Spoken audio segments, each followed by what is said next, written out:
Allie. Peter Flynn, Hannah Dunn. Hey, is yours blurry, Ben? Like, I look blurry, or do you look blurry? You look blurry. Do I look blurry? No, you don't look blurry. I'm blurry now, yeah. Yeah. Pete's blurry. Pete, you just need to focus more. I can help with that, Pete. I've got some focus juice on hand. So do I. Oh, yes. Oh, yes. Hannah, have we got you over to coffee yet or not? I'm so boring. I've only got water here.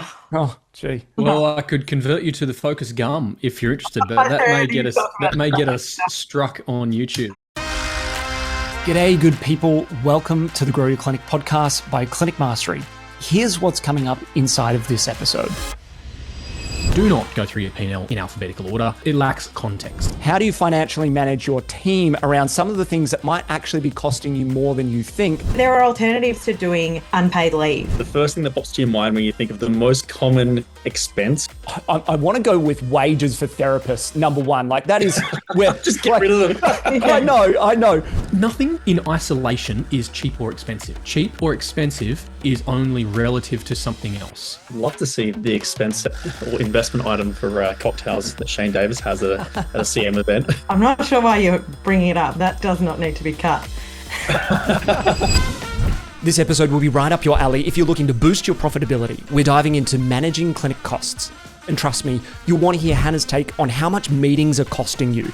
Plus, stick around for when Jack and Peter point out costs that you could cut from your clinic today without sacrificing client care or team culture. Before we dive in, today's episode is brought to you by allieclinics.com. If you're the kind of clinic owner who loves to feel organized and stay ahead of the chaos, you'll love Allie. Think of it as your digital clone. It's the single source of truth for all your clinic's policies, systems, and training. Test it for free at allieclinics.com. And in other news, applications are now open to work with us one-on-one at Clinic Mastery. If you want support to grow your clinic and bring your vision to life, just email hello@clinicmastery.com with the subject line podcast, and we'll line up a time to chat. All right, let's get into the episode. Welcome everyone to episode 326. We have a full house. Jacobra, Hannah, Peter Flynn, great to see y'all. Today we're going to be getting into a very important topic, Hannah, that you teed up, which was managing costs inside of your clinic. Before we get to it though, there's a couple of things on the desk. I've got a few JOB and then I'll throw to you. The first is a warm welcome to folks who have installed Allie into their clinic to help with the numbers and the system side of things. I got Clem, Mick, Jacqueline, Kirsten, Sajia, Catherine, and Paul, and we're very soon to roll out the integration. Maybe by the time this is released, we will have rolled out the integration with Splows, Halaxy, and Nucal. That adds to the Clinico integration as well. Go to allieclinics.com to find out more and do a free trial. JOB, what else has come across your desk? What do you want to mention? Well, we've had a couple of comments on Spotify. So thank you to John. Said, great episode, heaps of gold nuggets there. And listeners, we asked you, what speed do you listen to Ben Lynch? And so Trish jumped in the Spotify comments, and Trish listens at 1.5. Okay. Trish, that's still a bit slow. Speed up, please. But, I was going to say two, surely thank two. you so much for John and Trish for jumping into the comments. Listeners, if that's you, please head over to Spotify, engage with us, leave us some feedback. And if you're a clinic owner who's looking to fill your books or grow your team, please reach out to me, jack@clinicmastery.com, and we'll be in touch. We'll see if you're a good fit for what we do, if our programs will work for your clinic, and ultimately help you to build a clinic for good. So if you're looking to grow your clinic, fill your books, or grow your team, we are ready at standby, ready to go. Please get in touch at clinicmastery.com. Fantastic. Thanks for trolling me, Trish. So if you paid any attention at all to headlines around about the start of the year or almost this time last year in the US political space, whether you agree or not, one of the big topics of discussion was the Department of Government Efficiency, DOGE. And it was headed up by Elon Musk. And essentially, they were looking at how do we cut costs and balance the budget of the country of the US. It got a lot of press. Anyway, at the start of the year, we were talking internally, what a great theme for our business, for your business, to look at costs and look at efficiencies through your P&L, through your budget. and find areas that might just be sucking away the profit from your clinic. And Hannah, you brought it up in a thread recently and said, hey, this would be a great topic to dive into. We've been talking about how to add more new clients, how to boost revenue, all the things that add to the top line. Hopefully they flow through to the bottom line. But you said, why don't we address the thing that so often gets overlooked? I want to start with a specific area that you mentioned, which was how do you financially manage your team around some of the things that might actually be costing you more than you think? Specifically, you called out unpaid leave. Let's start there. What were you referring to? How can we navigate this? Yeah, I think often people will think, oh, I've got some team members who want some extra leave. It's great for me because I don't need to pay them that week of salary. And so that is a win-win. But ultimately, what people forget to take into account is that you still have that room available. You don't have the revenue coming in. And if we think about for us with OT practice, that's potentially $1,000 a day if we're looking at 5 clients at $193.99 or $200 a client. So it's essentially costing you $1,000 minus that day salary, while also still paying for admin, still paying for all the other subscriptions and things that you're paying for that person for that time. And so what have you found helpful in navigating these sorts of conversations with team members Yes, around leave and policies and how do you frame it up?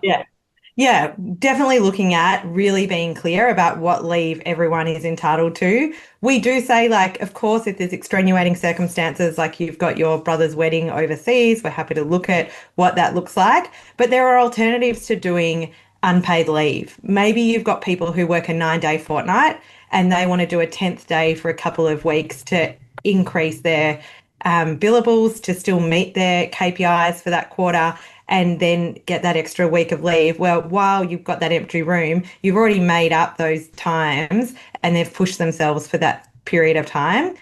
Maybe you've got an option of going into negative leave for a little bit of time. Don't want to open that up too far because it could be a liability, but maybe a couple of days. Jack, Yeah.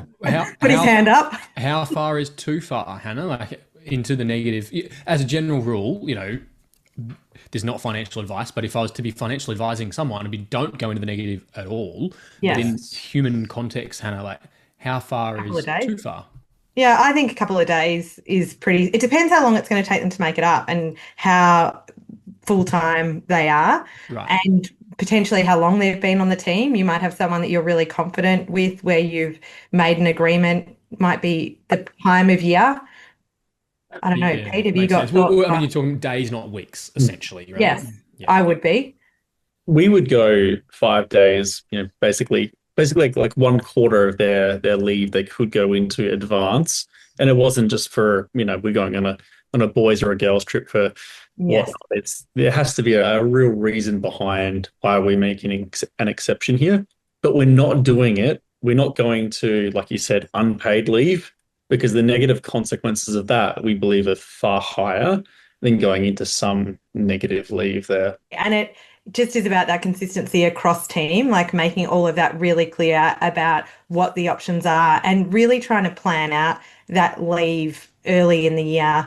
And from the moment they join the team, being clear about what it is, what the expectations are around notice periods of when you're going to take that leave. My brain started like thinking in numbers and spreadsheets when you said, look, a 10-day fortnight instead of a 9-day fortnight.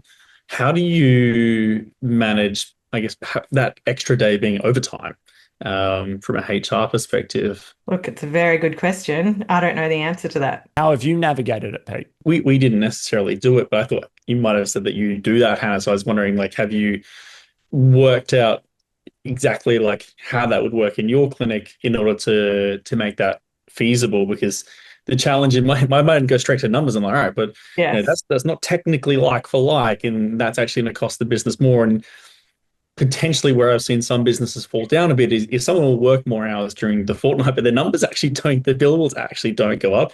They just take the same amount of work and then go, got more time to do this in. And then we're remunerating them higher for it. So that's my concern. That is actually part of our requirement, that it has to be billable work, that we don't allow it to be non-billable hours, and potentially they make it up by working from home in a day where they're taking some of that travel out, or they're doing higher billable activities. So we're looking at the whole number over the quarter, which is why it wouldn't be for us a whole week, because making up a whole week is quite a tricky thing to do in a quarter. But then again, like when we look at our key performance indicators, we're looking at them usually over 11 weeks out of 13 weeks. So there is that space to put extra clients sometimes into those times. If you're not going to take leave in quarter one, but you are going to take leave in quarter two, then we allow them to build it up in quarter one. And instead of getting that reward paid out, we contribute it to the quarter two tally. Yep. I really love the specifics here and like getting down into the nitty gritty. I also think it comes back to, and you touched or alluded to this, Hannah, but specifically, it's like we need to make sure we broach this conversation from a policy perspective, but also from an induction and mentoring perspective, so that we're not caught off guard. We want to be, like as Shane Davis would say, we want to be looking at a policy, not looking for a policy. And when a team member comes to us, we don't want to react, but we want to have, considered, measured out our approach, whether that's unpaid leave or whether that's annual leave into the negative. So none of this should be surprising to you or surprising to the team member. So, Jack, as we zoom out a little bit more here, how would you encourage a clinic owner to think about managing their expenses, their cost centers, so that they can grow more profitably moving forward? We want to think about your cost centers and expenses in the first instance, whether they are a true expense, as in an overhead that is a necessary spend, or are they an investment? And so if they are an investment, what we mean by that is when you spend money, it should make you money back. It should generate revenue. So there are revenue generating expenses. An example is therapist wages. When you employ a therapist, they generate revenue. When you put money into, say, paid ads, maybe it's Google ads or Facebook ads, and even the agency alongside it, that is an expense that generates new clients, which generates revenue. Business coaching is an investment that generates revenue. Compared to something like electricity bills, this is a necessary expense that does not generate revenue. So splitting up your cost centers as either investments, revenue generating, or overheads, non-revenue generating. And then we want to go through those non-revenue generating expenses and work out, well, is there something here that we can just completely delete and stop spending on?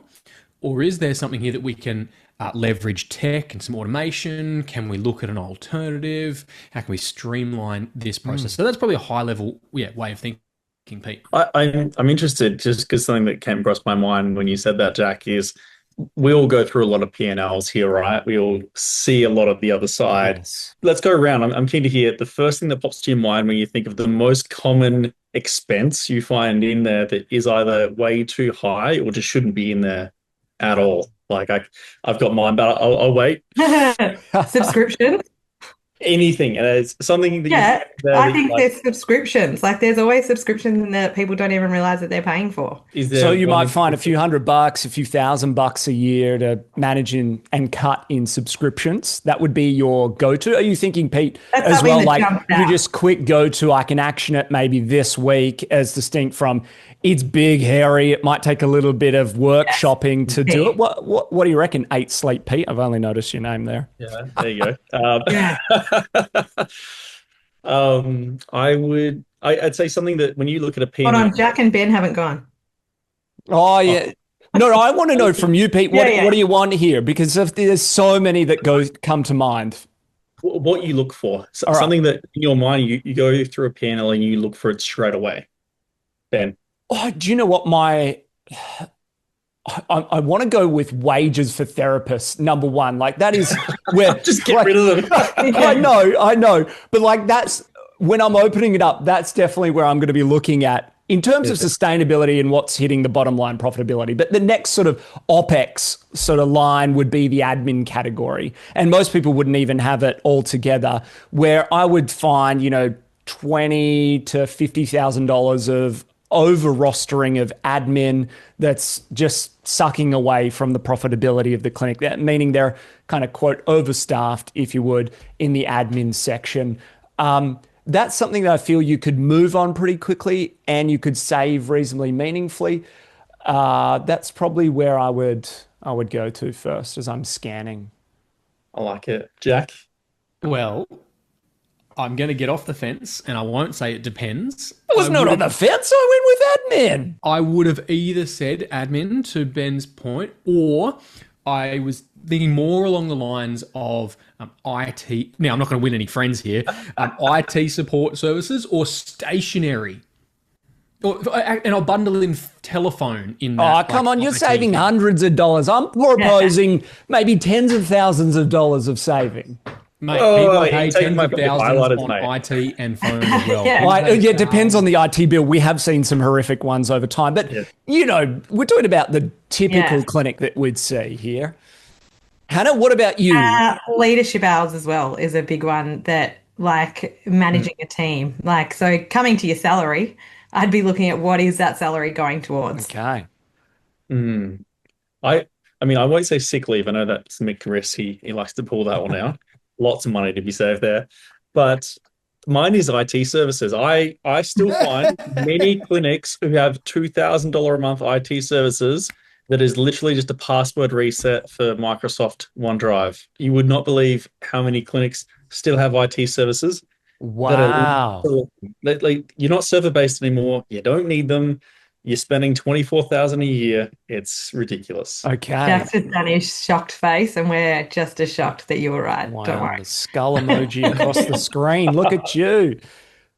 Okay, IT service. So you're getting into the P&L, say in Zero, you're screen sharing with a member that you work with, and you're just hunting for the IT services line item to see how much it is to say, hey, we got to cut this. We got to look at an alternative.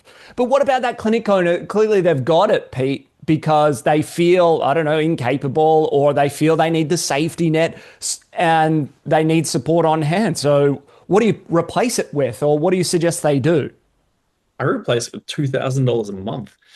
Um, Yeah, but like they still need some assurance or Yeah. sense of we're not certainty. getting rid of that- their insurance, don't we? Don't worry about that. Look, I can assure them, Ben. I can send them a monthly email that says your IT systems are okay. Yeah. I know we say a bit tongue in cheek here, but seriously, we know the type of people that maybe are investing in these things are doing it for a reason. You can't just say turn it off. They go, well, what do I replace it with?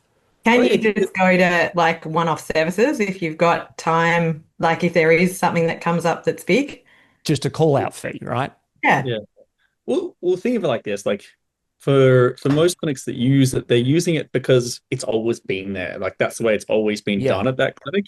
And a lot of them, it stretches a long way back to when they actually had like their PMS running off servers, and it wasn't in the cloud like it is today. So it was entirely different. So the way support is done through pretty much every IT thing these days is on the cloud. It's on the internet. That's how it's all done. So typically, Ben, all I do is I ask them, can you tell me, like, over the past 6 months, the exact tickets you've raised with them? So what have you asked them to do for you? What have they done for you? And what do they do for you? And with that, we can then quantify it and go, all right, you are, getting value for money. You're not getting value for money. The things you're asking for, we can do without them anyway. This is how you would do those things. So I think it's just seeking to understand. And typically by the end of going through those questions, they're like, oh my God, I need to get rid of this. And you don't need to say too much around that. Yeah. Jack, you raised a good point around investments and thinking of costs as investments.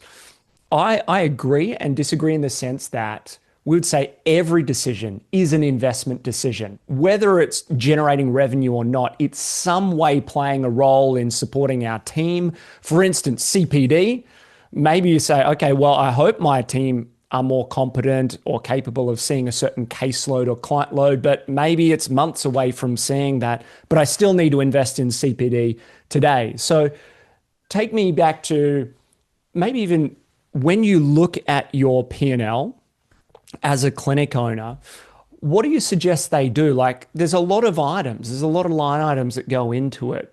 how should they think about it? Is it literally from head to toe, A through to Z, as so many P&Ls are structured, and just trying to find opportunities? Or do you tend to advise them to look for something like the needle in the haystack or the big, ugly, hairy thing that really needs to be addressed? Like, talk us through the actual process of auditing finances and identifying cost-saving decisions.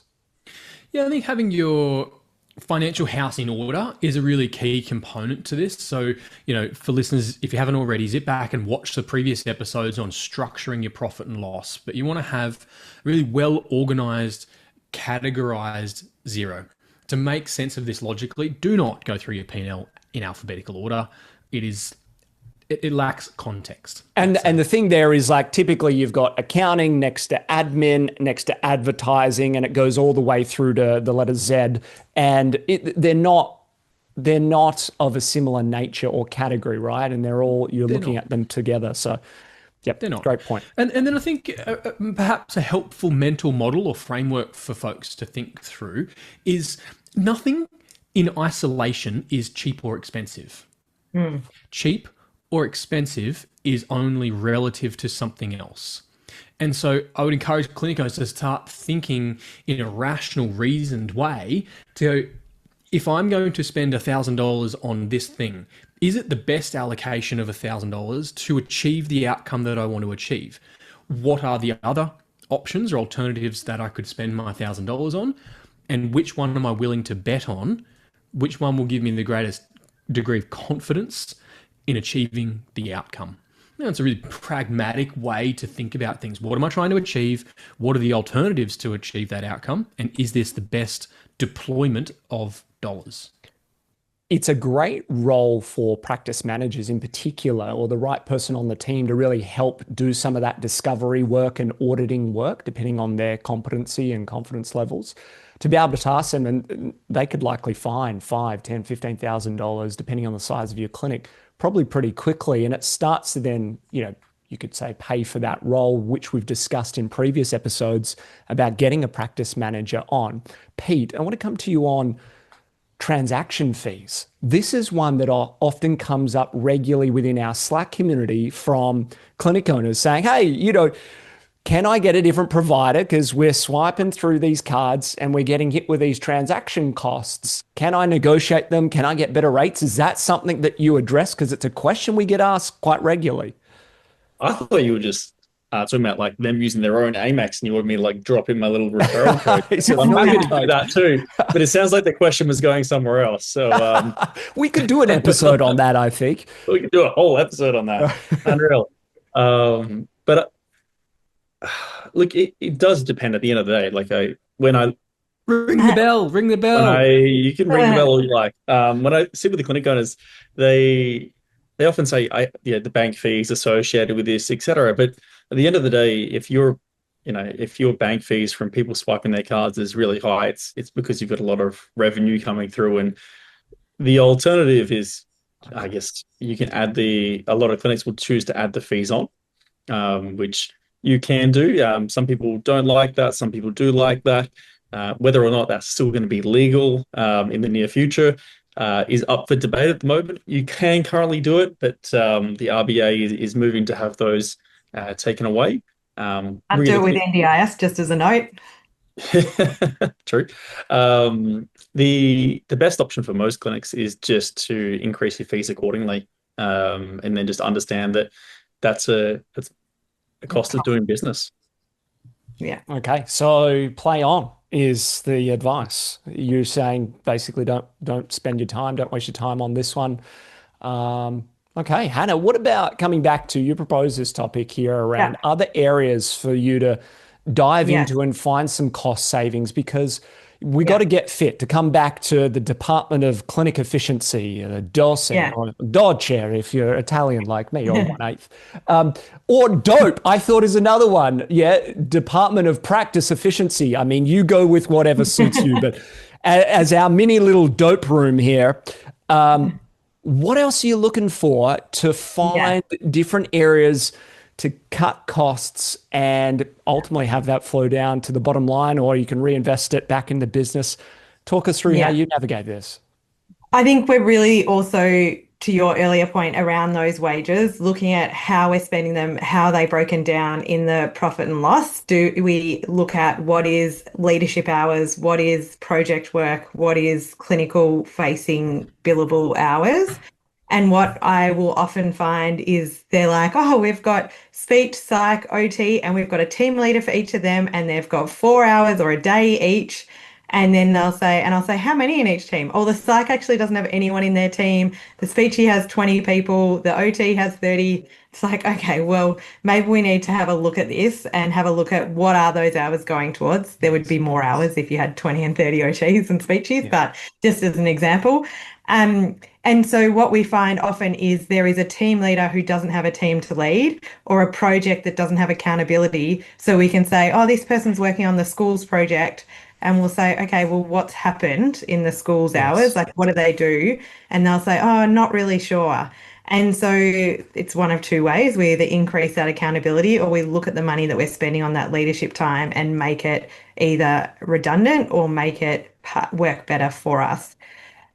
I think the other thing with team is you mentioned practice managers before, depending on their level of skill, and this could be for any non-revenue or revenue generating part of their role as team leaders is sometimes directors will say, we've got this practice manager and this team leader. They really work together and don't really agree with what I say, or they spend a lot of time together working on things that I'm not included on. And I just think we've spoken in other episodes that our leadership teams should help us, not hinder us, and thinking about what are those hours being spent on.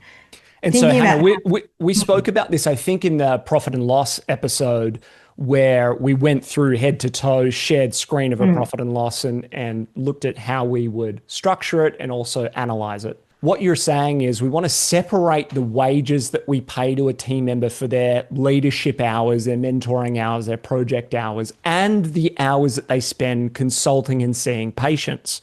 So that in that yes. P&L, we can actually see, are we a bit management heavy? Are we spending too much, dollars, percentage of revenue in this area that's not actually generating commercial gains for our business? I see a lot of people, just to unpack that a little bit, start projects or initiatives, as you said, Hannah, maybe with a reasonable intention, but often not clear on what is the outcome of this meant to be. And they're working on it for 3 months, 4 months, 5 months. And you nailed it when you said the clinic owner will say, I don't know, they kind of meet, they've got a channel, they're chatting, they're developing some of these resources, but hey, I've spent maybe $15,000, $20,000 on wages for these meetings to have happened, for this time to be offline, not seeing clients. And what commercial gain have I got? So, Jack, when you're speaking with clinic owners in this position and auditing their leadership hours, how do you go about doing it delicately? Because just taking away leadership hours isn't necessarily the thing to do, or you can't move particularly quickly on it. It's a bit delicate. So how do you support a clinic owner who has to address this? Yeah, sometimes you've got to just draw a line in the sand, right, as a clinic owner. And so it's okay to take ownership and say to your team, hey, look, when we set this up, I wasn't as specific or as clear as you needed me to be. And for that, I take ownership. And so moving forward, here's what's going to happen. We need to see a commercial outcome for this investment of dollars, which just so happens to be your wage. That looks like maybe it's the utilization of their team. Maybe it's the productivity, the revenue generated. We need to see movement in the cancellation rates. But here's the outcome that we need to see, and here's the type of work that I would expect to come from that. As fewer meetings as necessary and no less or no more. I want transparency. I trust you to do the job, but I want to see the job being done. And so that looks like having things written down. Show us your work. Show your work. Be proud of your work that you do so that we can connect the work done to the investment and the outcome. Well, Hannah, And you by raised the way, meetings. You talked about yeah. meetings specifically and the real cost of meetings. Do you want to just elaborate more on how meetings might be costing you your profitability as a clinic owner?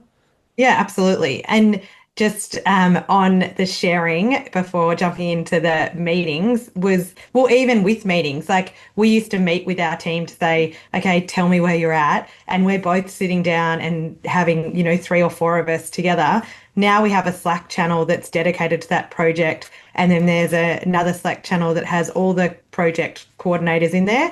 They do a 1 to 3 minute video update on what they've done for that month so we can all see it and they don't have to watch each other's, but it just means that we're able to tag them if they need support. And so that has just cut a meeting out. The information's still coming, we can still comment on that, but we haven't sat down for an hour and wasted time having small talk in between all the other projects. In regards to meetings, thinking about everybody in that meeting is someone you're paying that hourly rate to. Do you really need all of those people there, or could one of or two of them be off revenue generating instead of being sitting in the meeting? And I talk a lot about my own stories of what I've learned as a business owner. And one thing is, 3 years ago, I had 5 team leaders. And I did that because, again, fun boss, and I want to give everyone what they want. And so we had 5 of us in a team leader meeting. I am at the point now where I have one team leader. The team size is slightly bigger than it was then. I have one team leader, and that one team leader and I meet, and we have two other people who lead an area of the business, and that team leader meets with those two people. And the best piece of advice that this might be Jack again, I can't remember who said this No, to me. credit it to Two me. times, yeah. I was like 2 times in one episode to be right seems a lot. Was if you take someone out of the meeting and you don't have to go back to them to feed them back anything, then they don't need to be in the meeting. But if there is someone that you are going to have to feed information back to for that meeting, then it's considering just having them in the meeting to start with. When you add up the cost of those hourly rates for each of the meetings each week over a year and you see the Mm. total figure, you might just freak out a little bit. Pete, Yes. And at the same time, just look at what would they otherwise be generating. So it's not just the cost of them being there, but to Hannah's point earlier, it's if they were generating revenue during that time, like that's Mm. a big difference. it's a And big we difference. inspire our best practitioners being our team leaders, which It we've spoken to before. so often is the case. Pete, you've created the rolling break even spreadsheet, which helps clinic owners get a really quick sense of their profitability sort of this week, this month, this quarter, this year, where they can plug in some of these expenses. And it's made available as a free resource. If you're listening into this podcast, we'll link it underneath in the show notes, but you can head over to clinicmastery.com and we've got a free resources section there where you can download it. Pete, you've done a video about it. But just talk us through how you go about setting a frequency in the calendar to review expenses so that this isn't just an ad hoc or once a year thing, that you actually stay across it. And is the rolling break even the tool that you go to? No, it's not. But Okay, I forget got the promotion of the rolling break even. great tool, don't get me wrong. Great I tool. use it a lot, But but it's I'm not a about great. to change what I'm using, I Well, think. well, think about it like the rolling break even helps you to understand like, a snapshot in time of what the clinic looks like right now, but it's forecasting into the future, whereas expenses are looking into the past. So anytime I want to see actuals or looking into the past, that's where I look at Zero, QuickBooks, MyOb, No etc. one uses QuickBooks. Some people do. It's a challenge. Get over to zero. Do yourself Get a them favor. straight over to Zero. I've got Come on. shares. Come on. But We should no have an fun. affiliate link with zero. Golly, that'd be nice. Oh, But it's a great product. it is a great product. But that's where I'm looking at expenses in Zero because that's where you're going to see your Yes. actuals. Typically, I'm looking at them once a quarter with the clinic owner. I'll look at their P&L and their balance sheet once a month. Typically, we do it on the second week of each month. So if I see them on the Tuesday or the Wednesday, it'll be the second Tuesday or the second Wednesday of each month. And so there's an item for them to have everything up to date by that time. Then we can be looking at the P&L, etc. We're not usually going through with a fine tooth comb on a month-to-month basis. We normally do that once a quarter. I think for most clinic owners, once a quarter it's more than enough, Yes. unless we've identified some very frivolous spending habits. So I want to just direct the conversation. We've talked about a lot of high level big expenses, which are really important. I want to talk about the smaller expenses. Yeah. I think Hannah, you touched on subscriptions, and we see a lot of these little things around. So I'm curious, specifically Hannah, and for Ben and Pete, what are some of the smaller, fly under the radar expenses you see that are entirely unnecessary? Hannah, I'll start with you, and then Pete and Ben. I think just subscriptions to things that do the same things, like Canva can do a lot now. And so having subscriptions to like iStock photos and things like that people might have had, just doubling up different things there, or not utilizing like their Google suite things as much as they could and having too many different programs. Like having Google and Dropbox subscription, for Yeah. example. Yeah, Yeah. sure. Okay, Pete, how about you? I'd love to see the expense or investment item for cocktails that Shane Davis has at a CM event. Catering. Probably not insignificant. I'm not sure why you're bringing it up. That does not need to be cut. Needs to be increased. Shane, And do not cut the coffee budget, please. No, I'm trying to think the small ones that I find. I feel like I do see a lot of discrepancies, but a lot of them come down to subscriptions. I'd say small things that they don't really use. That it's those things that you have there that you're like, oh, I might use that one day. Yes. The other thing is like Coles Online, doing an order through Coles Online versus doing an Amazon order that might come in bulk if you've got the storage, or that is a way to really save some of those. There can be a big difference if you're doing like all the paper towels, gloves. Yeah, just retail rather than wholesale. Yeah. To answer your question, Jack, in a slightly different way, what I've typically found is that you might be paying for seats in subscriptions or softwares that you no longer need, that aren't automatically changed maybe when someone's inactive or has already left the clinic and the company. And the other that sort of dovetails into that one is that there might be a software that you're using where you could actually share a login to. I mean, that's being reasonably tight, but you might not need several different seats on the subscriptions. You need one that you can log in and share. A reasonable example, Canva is one there, Hannah, that you might be able to get away with just a master account and everyone can access that. So I think that's pretty reasonable to do. What else, Jack? What have you got in mind as to the small things? I know you love like getting into P&Ls and finding, $7.20 that recurs each month and saving that. Well, There's also, yes. Go, Hannah. sorry, I was just going to say the other one for us in pediatrics, I don't know, with other ones, is we use the iPad and app slots. And sometimes there are apps that you are using that have subscriptions that just roll over. And whether it's 12 monthly or monthly. Yeah, I agree. And so I would say things like stationery is a big one. In a digital world, we don't need more pens and more paper and, ink that costs an arm and a leg. So I think there's a big opportunity for us to do better in terms of the environmental impact that we have, but also from a cost benefit. But here's how I want us to think about some of these smaller incidental expenses, because when we're talking about the big expenses, and if we can reduce some of those, it meaningfully impacts our profit. But when it comes to the smaller expenses, it doesn't necessarily meaningfully impact your profit. But what it can do is it allows you to reallocate that budget or that resource more meaningfully. So for example, at our clinic, and this was many years ago, but we went on a stationary purge, and it was like Project Green. We're just going to, make everything paperless and just, cancel this Officeworks account, all of those things. Not so that we could add more profit, but so that every dollar saved could go to marketing. Every dollar we could save on these little expenses went to getting more new clients and increasing our ad budget. And so it's more about a reallocation of resource rather than a reallocation of profit. That. And here's another framework or heuristic to think about, is that for every dollar saved, you would have had to have generated, call it 7 times as much in revenue. And so if you can save, $1,000, you would have had to generate $7,000 to save, to make $1,000 profit.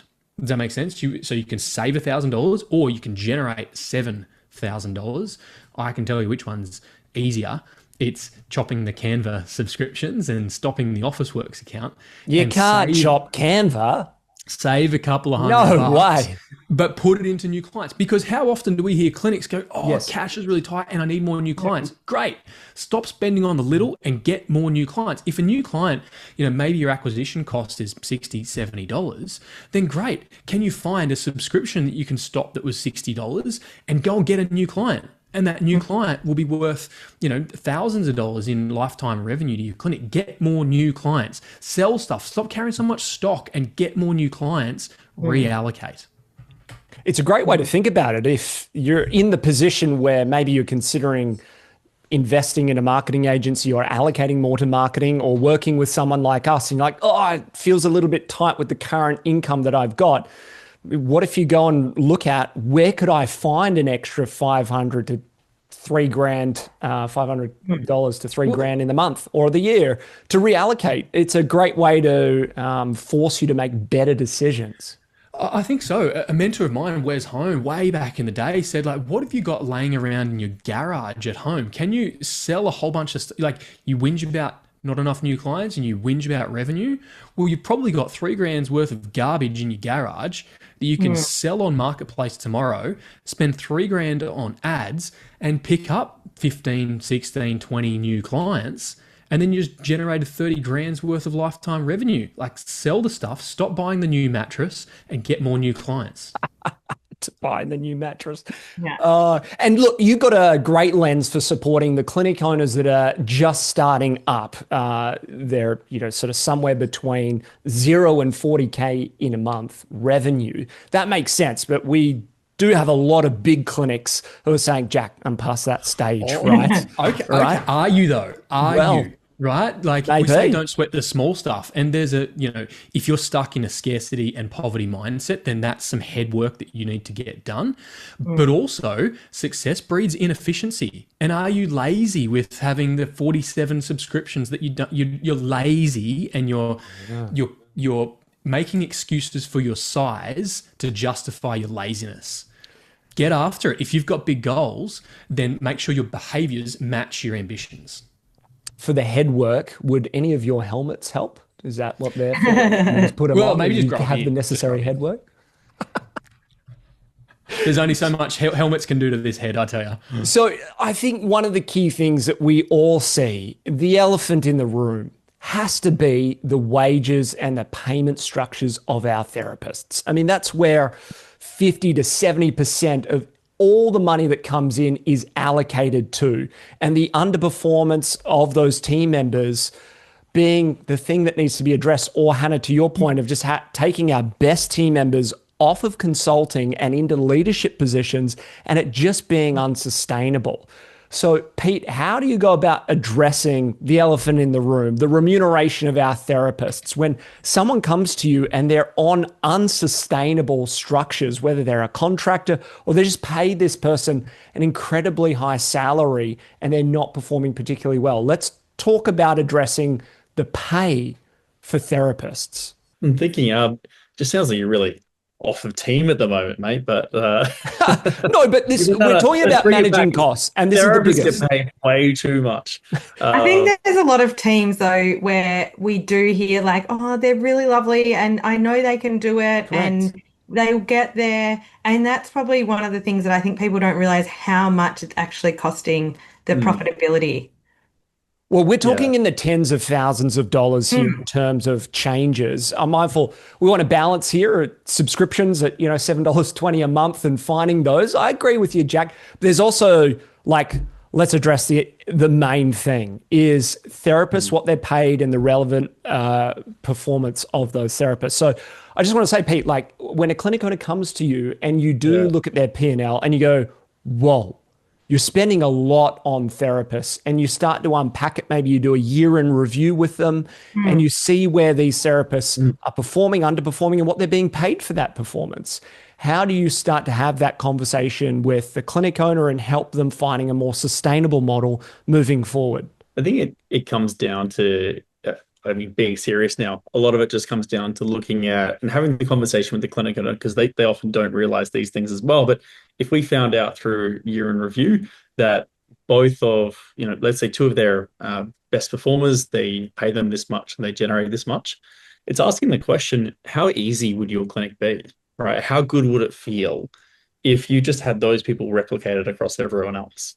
And it's an interesting perspective to look at because a lot of the time you see the clinic owner, who's a little bit stressed about money go, oh, it would be amazing. Like it would be incredible. Like the shoulders drop, there's like a sigh of relief. They're like, that would be incredible. And I think that's what it's coming back to is it's typically their performance is great, but they're also really good people on average, right? And so in that vein, it's looking at it going, all right, well, we need to look at everyone who's working in our team. It's an investment, and we need to see a return on investment.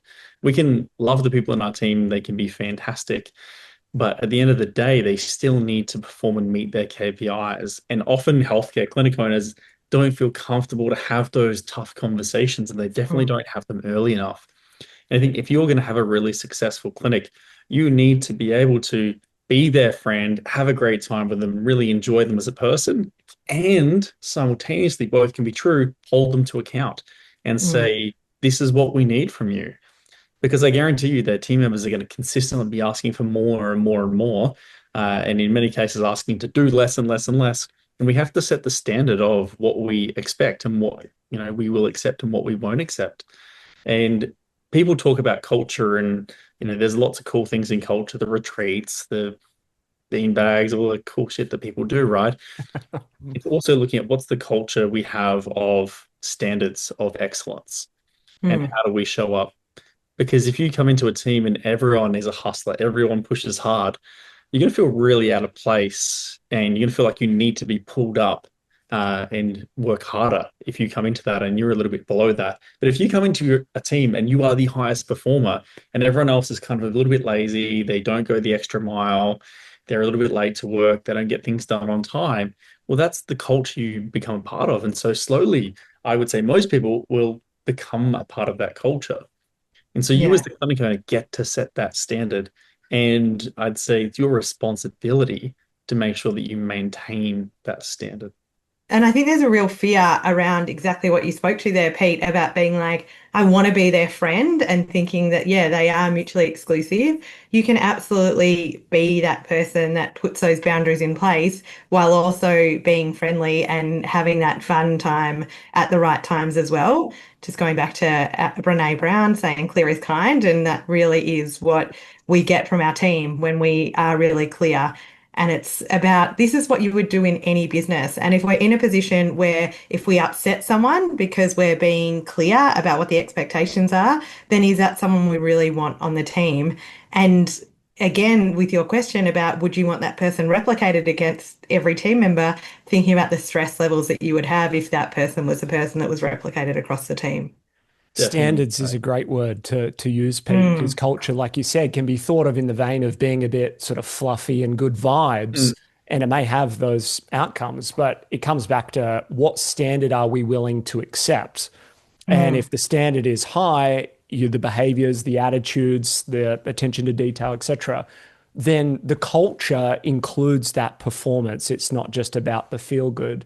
It's the standard of how we take care of clients, how we show up for work and for one another, how we prepare for our sessions, how we deliver our CPD, et cetera, et cetera. So I love that reflection on standards, Pete.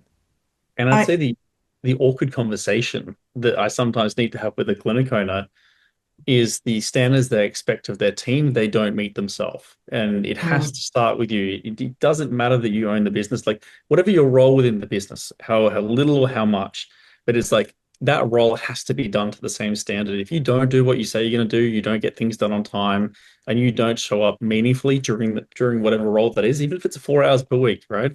But whatever it is, you have to show up to, I'd say, above those standards and be a leader. And sometimes clinic owners expect the world of their team, but then they do not show up accordingly. And I feel like that is a really hard ask for anyone. Yeah. Start by I looking think in the mirror. That's a good point, Hannah.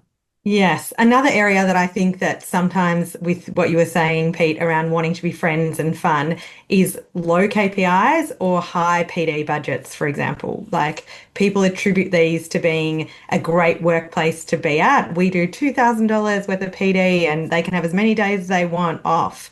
And that's because we really invest in them versus, and they've only got to see 20 a day. We then ask the question, well, there are clinics who are getting both of those things right, culture and the expectations around investing in their team. And so getting clear about what does it actually look like.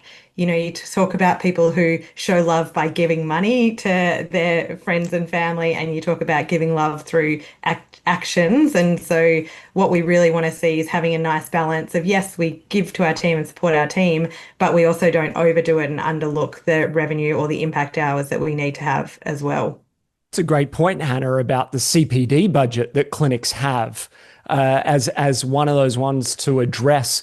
And even if it's Mm, about we keep the budget the same, but we have a bit more of a process for mm, screening what gets done and what doesn't get done. Is it this workshop or this seminar or this online course? And really make sure that there's tangible outcomes on the other side of that, that it is going to allow them to see more clients or a different type of client or bill more, as an example. So just being a little more thoughtful around the allocation of that budget or reining it back in. And first, they have to meet some criteria to essentially unlock that budget or the next tranche of that budget being mm. spent. Jack, another area that we somewhat touched on is around the occupancy category in your profit and loss. Again, folks can go check out that recent episode where we break down everything that goes into it. Perhaps the biggest one in there is rent. But do you want to just address the occupancy category and where you see clinic owners able to find, those dollar wins by screening it, reallocating it, renegotiating it? Where do you go to in the occupancy side of the P&L? Yeah, sometimes it's really difficult to move the needle on some of those occupancy costs, but some of the smaller ones do, right? And Yeah. so, do you have a regular rhythm in your diary to review your utilities, your electricity and your water and your gas, your insurances, making sure you got a great broker can save you money over time. And so making sure that you're checking in with those suppliers and asking for better deals. Sometimes it involves transitioning from one, utility provider to another, but there is opportunity to reduce the spend or at least reduce the increase on the spend year on year. And when it comes to rent, it's going to be very difficult to reduce your rent. That typically won't happen, but what does happen is you can increase the revenue for the amount of rent you pay, and thereby the expense decreases proportionally. And so that would look like, perhaps you could look at a shift model. And so we've got some therapists working earlier shifts and some working later shifts, and one consulting room can fit, often 60 to 70 hours a week of billable time in it. That's 1.5 therapists. Okay. And so it's not just one room to one therapist, it can be one room to 1.5 therapists. And that's a great way to maximize the rent that you're paying. Or you could potentially look at synergizing with another practice that's looking to grow, and you could sublet out some of your space to another aligned profession. That's revenue for your business. That allows them to grow their revenue. We can work together. That helps to mitigate some of your admin expenses often as well because it's shared. So that's how I'd think about the rent, Ben. Yeah, very kumbaya. I love it. Just cozying up with other practices. I love the collab. You're very collabby today, JOB. Look, but it's all Pete, about the people. says the spreadsheet guy. Look, you can change. It's called personal growth, and you're a great example right now. Pete, you're nodding your head as Jack's talking here around the occupancy side of things. Is there anything that you would add to where a clinic owner could find some savings? Remember, we're talking about the savings side of things here, the cost cutting or the reallocation, being smarter about our spends. Just trying to think other things that pop up. I think it's not so much savings, but just stress testing and pressure testing. Am I getting the most from my money? For some people, it's looking at I pay X amount eight, 10, $15,000 a year to my accountant.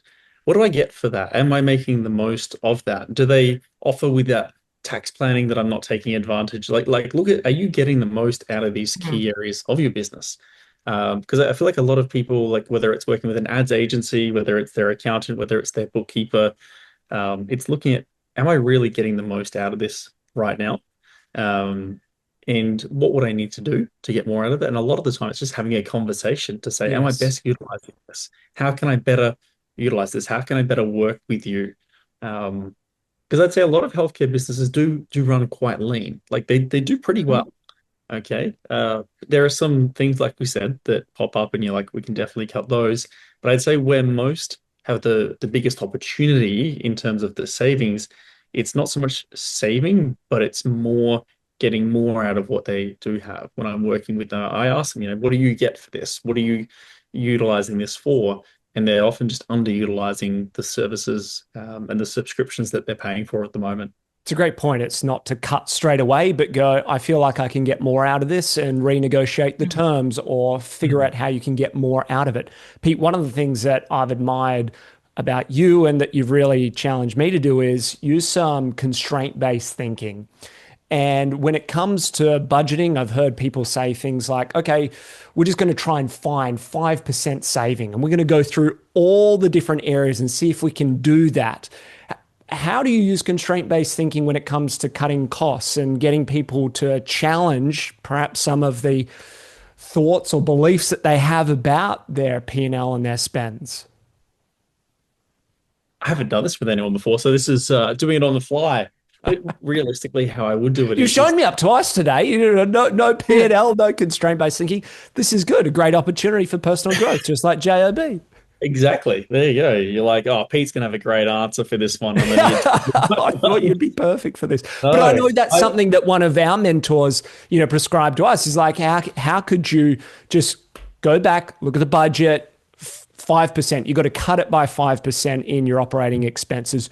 Go figure it out because to JOB's point, success breeds inefficiency. It's more than likely you can find that pretty quickly with a bit of, thoughtful time scanning through all the spends and a good cup of coffee. So, Pete, yeah, how would you approach it now that I've put you on the spot? probably exactly like you just said. Then you kind of spoon fed me the answer. Actually, uh, have a cup of coffee. Say, where would you save 5% if you had to save 5%? And probably OPEX is where you're going to look at doing it. You're not really going to jump in and save no in therapists anyway in the short term. Admin potentially. You could look at how could we potentially here, let's say if we had to reduce our admin budget by 20%, how would we make things run exactly as is?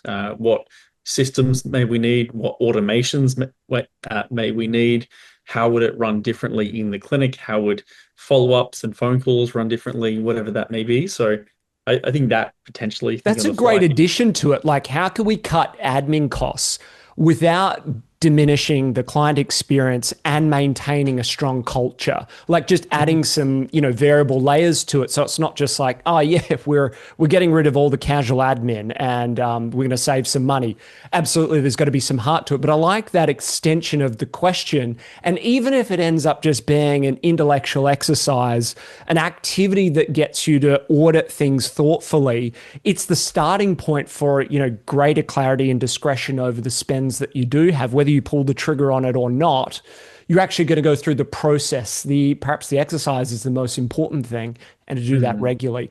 Well, as we look to wrap this episode, I always like to go around the grounds and find out, what is the one key action? Plenty of insights, but what's the one key action that someone listening to this or watching us over on YouTube can take straight away and feel a sense of progress and momentum? Because whenever we wrap up one of our coaching sessions with a member, we always have what's your key insight, what's your key action, because it's all well and good to learn more stuff, but if you're not doing it, you're not going to get the progress. So in a similar vein, as we wrap this session, JOB, you look ready to give us, what's a key action that you would prescribe to someone listening in?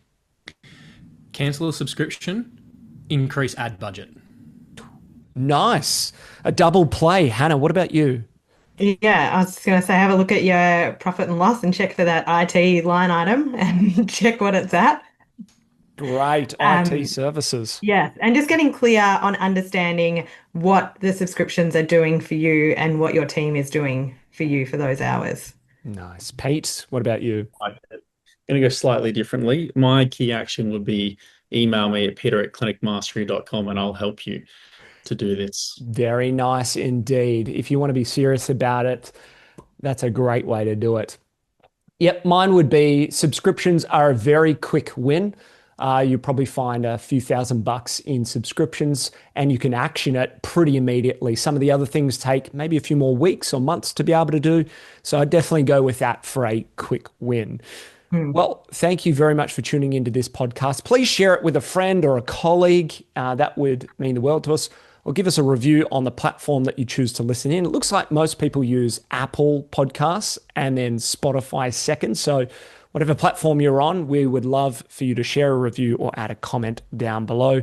Jack, Hannah, Peter, thank you so much for your insights. We'll see you on another episode very soon. Thanks. Bye-bye.